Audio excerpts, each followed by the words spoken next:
Social media.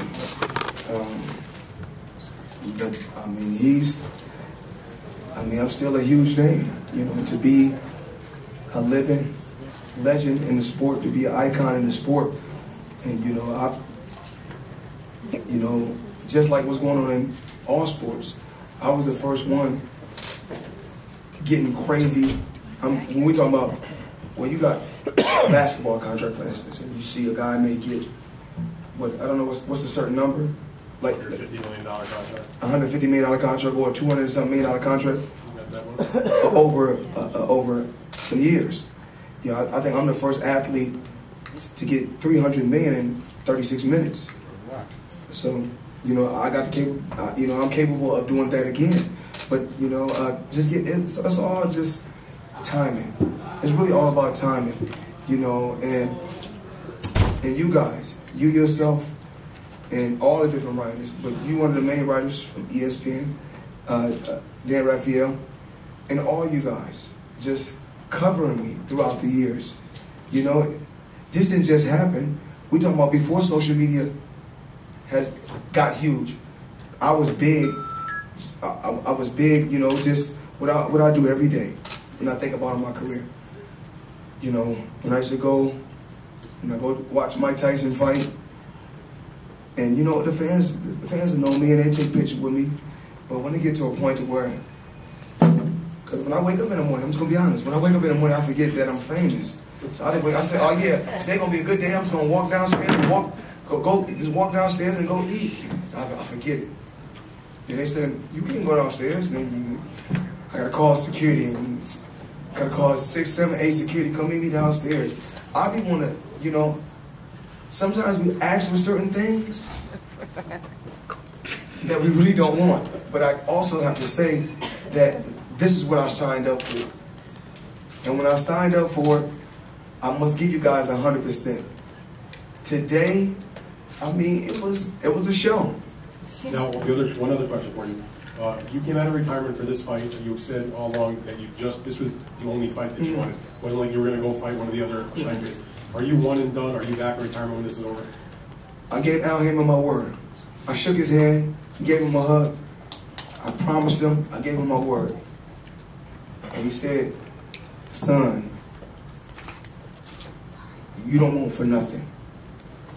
I own so much property, made so many smart investments, and just to be in just to be in this position, just period, it's truly a blessing. And I'm just thankful for being in this position, to be able to be at this age and still be competing against guys in their 20s. It's a blessing. But if you really look at it on paper, everything leans. You turn off your ringers. It's okay. Come here, I gotta slow that down a little bit. Everything leans towards him. I'm saying on paper. He's bigger. He has a 74-inch reach. I have a 72-inch reach. I'm inactive. He's active. Youth is on his side. He's in his 20s. I'm in my 40s. But he's a stand-up fighter. We never seen him lose standing up. So he can fight standing up. That's one thing he can do. And he feel like he's the best. And I feel like, throughout, when I was competing, I was the best. So, I think I had to come back for this last hurrah. Did I want to come back? No, but once I threw bait out there, and he said something, I threw some more bait out there, and he bit on it, I said, okay, now it's time for me to control the chessboard. I'm no longer on the chessboard, I control the chessboard. Now we in this fight. Mike Coppinger from Ring Magazine. I know you weren't expecting it to come back necessarily, and this is a once-in-a-lifetime opportunity, so with all the money. But how much are you going to miss this once it's gone? Because once it's gone for good. Are you going to miss all this? Well, first I just want to say that with me putting fighters in a certain position, this kid right here, stand up, Tank. This is, and I think one particular time, I was the youngest world champion in boxing. Now the guy that's under my banner, who I told you guys a long time ago, when I done an interview with you, I said I would take this fighter and he would be world champion within 24 months.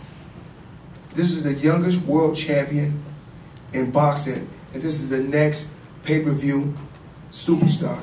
Believe me when I tell you this, ladies and gentlemen. Gervonta Tank Davis. But they don't clap for him. Hold on a second. Floyd Mayweather, this Real Talk Boxing on your Where's right. Brett? On your right. Yeah, I'm sorry. So coming out of retirement, you chose to face one of UFC's biggest stars. It's going to be a huge financial payday. You know what's crazy? I like what you said. One of UFC's biggest stars. But I'm the biggest star because you always hear my name in the UFC or the MMA. Agreed. You're always talking about me. So even though I don't compete in boxing no more, you still got all these young guys calling me out. They're calling me out in boxing. They're calling me out in MMA. Everyone is always calling me out. If I can ask you, everyone does call you out because it's the biggest payday they're ever going to make in their life, and you're a huge star. All right. With that being said, you could have came back and faced top welterweights, got another belt. No. You could have picked anybody you wanted. I talked about this before. I talked about this before.